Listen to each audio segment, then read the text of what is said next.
I created like a little piece of content for Alexa where I was like, okay, what are the 4 questions that you can ask to get, because you and I use different words, but I think we're saying the same thing. Yeah. So I call them invisible beliefs. Beautiful. So everybody has invisible beliefs and they're totally fucking with you. Yeah, I call it noise. Yeah. So they're controlling your life.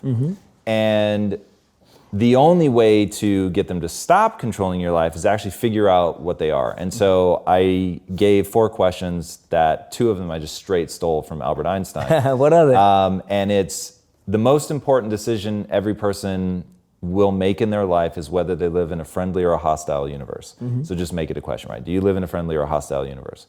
And so the point, and I'll go through all 4, but the point was that if you ask these 4 questions, and they're just the tip of the iceberg, but if you ask these 4 questions, you're gonna begin to identify your frame of reference. Basically just trying to get people to frame themselves as either optimistic or pessimistic, which I think is sort of the big ham-handed like first thing you need to become aware of. So first, do you live in a hostile or friendly universe? Another Einstein one. Is everything a miracle or is nothing a miracle, right? Because you get to choose. Absolutely. So neither one of those is objectively real, but you pick and it's really gonna color how you see I love things. it, yeah. And then number 3, can you do anything you set your mind to without limitation, or are there certain things you can't comprehend?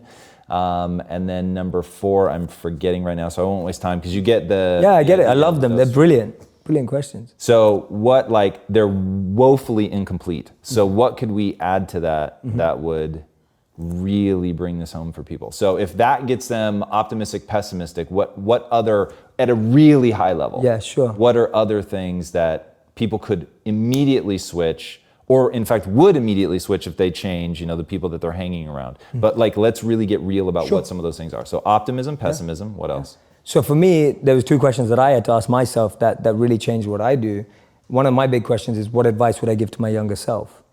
It's huge, because I think that's the stuff that we regret. That's the stuff that we wish we were doing. That's the stuff that has been lost in the noise. When you ask someone, what advice would you give to your younger self?